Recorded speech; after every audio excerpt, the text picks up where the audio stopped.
Well, good afternoon. Can you hear me okay? Yes. Great. Well, Barb, thank you. Thanks to all of you for sharing some time with me on a Sunday.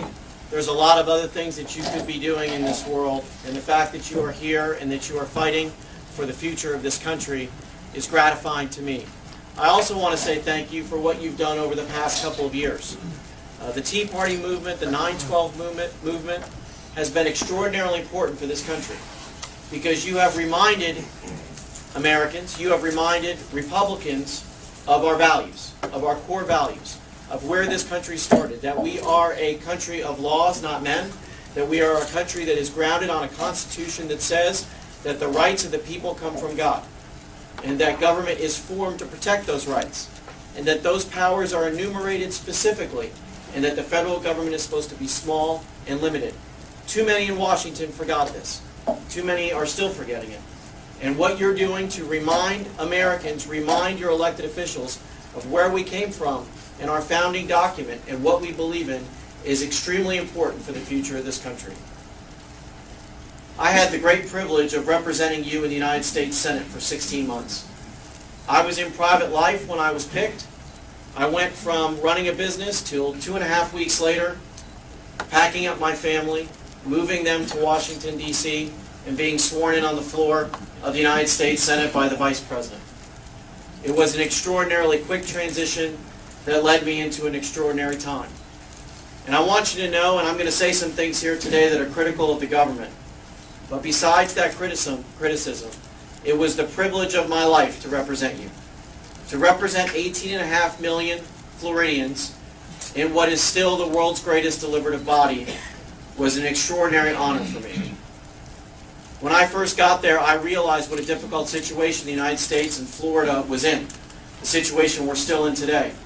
At that time, fighting 2 wars at the same time, now 3, recovering from the worst financial meltdown since the Great Depression, and fighting our way through the worst recession in Florida in 70 years.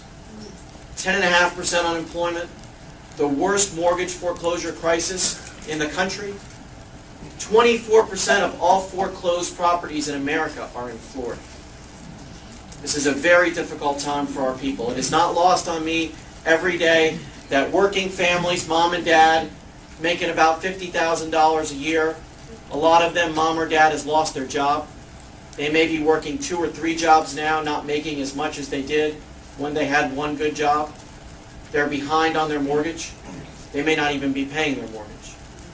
It's an extraordinarily difficult time. And amidst all this, we have a federal government that is out of control, that is rung amok, that is too big, too large, and too intrusive in our lives.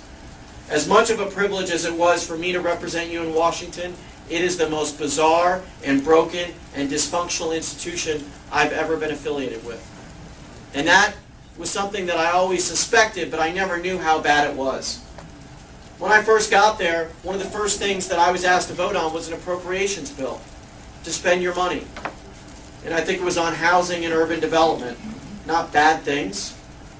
But the bill was 10-15% more than it was last year. So I asked, what are we cutting 10 or 15% to make up for it? And they gave me that look, like you're the new kid. Because they don't cut. In fact, they don't even budget. You might have heard that we haven't had a budget in more than, say, 770 days, the longest time in modern history that your Congress has failed to pass a budget, its foremost and fundamental obligation. You should know this. They never have a budget. Not in the way that you and I think of a budget. Because they don't look at what we take in when they determine what we spend. They look at what we spent last year and they add to it. And that is why we are $14.6 trillion in debt. We are headed to $26 trillion in debt by the end of the decade, and that's not accounting the obligations of Social Security and Medicare that gets us to 60 or 70 trillion. It is absolutely unsustainable. Absolutely unsustainable. We talk about these numbers, trillions and billions. It's hard to understand what they mean. It's not just a different letter in front of illion. $1 trillion is 1,000 billion. 1 billion is 1,000 million. If you were to spend $1 million a day from the birth of Jesus Christ to today, you would not get to $1 trillion. It is an extraordinary amount of money, and your government goes more than $1 trillion in deficit each and every year. This year it's $1.5 trillion. Next year it's 1.65. It took this country 200 years to go $1 trillion in debt. And now each and every year it goes $1 trillion in deficit. Our interest payment alone is $200 billion. And this is why this is critical. This is why this is the time we must do something about it. We've been spending too much money in government for 40 years.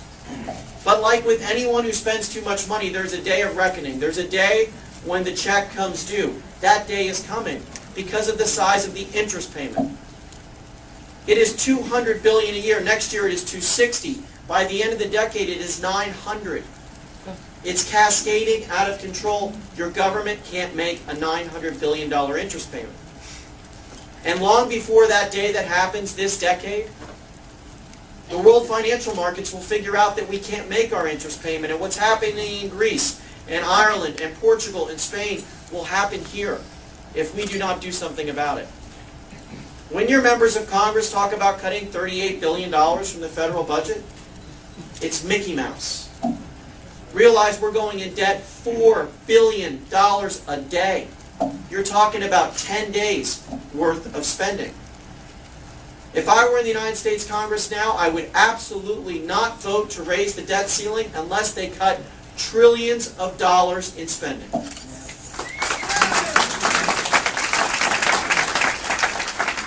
We need to cap federal spending and say, Congress, thou shalt not spend more than this amount. I offered legislation called the 2007 solution. You can read more about it at our website, georgeforflorida.com. If we would simply go back to what we spent 3.5 years ago and cap federal spending, this is across the board, not just discretionary, which is only 15% of the budget, everything. Social Security, Medicare, Medicaid, defense, all federal spending. Cap it at what we spent in 2007. If we did that, we'd balance the budget in 2 years. And we'd cut the national debt in half. It wouldn't be 14 on the way to 26. By the end of the decade, it'd be 7. And we would save America. I think that's a plan Americans could get behind. Were we so austere in our spending 3.5 years ago? Can't we go back as a country and say we'll live off of what we had when the economy was good, when tax revenues were high? You know, the Ryan plan, which I would have voted for if I were there, it's not a perfect plan, but it's better than nothing. It doesn't get to balancing the budget quick enough. It cuts $6 trillion. That's a great first step. It's a principled move. We can quibble about how to do it. But realize they go from 14 to 20 instead of 26. That's not enough. We can't afford a $20 trillion debt. We've got to be serious about this. And we've got to ask ourselves as a people, are we willing to do what we must to save this country? Or will we be the first generation of Americans that leave our children worse off? Will our children live in a diminished America? Shame on us if that happens. Every generation of Americans has come forward and sacrificed. Every generation of Americans has confronted the challenge of their time. This is the challenge of our time, our overspending. And the overspending, this financial crisis, is a product of a moral crisis. A crisis where our federal government believes that it is better than us. Where it believes we, the people, can't figure things out for ourselves. Where it supplants the federal government for the local community, the local church, the local city. Government is supposed to be best when it's closest to the people. This is the government around you here in your local cities and towns that are supposed to be involved most in your life, not the federal government. That's why our founders set forth a limited constitution in Article 1, Section 8 that enumerates the powers of Congress and says, this is what Congress should do, this is what Congress won't do, and the rest go back to the states and people. At the basis of this financial crisis is a moral crisis, and we've got to do better. I'm running for the U.S. Senate because I care about the future of this country. Frankly, it would be easier for me with 4 little kids, 8, 5, 3, and 1, and a good job, and people still call me senator. It'd be easier for me to stay home. Why am I doing it? I'm doing it because I want to save America from its government. And now I hear the bell. God bless you, and thank you very much.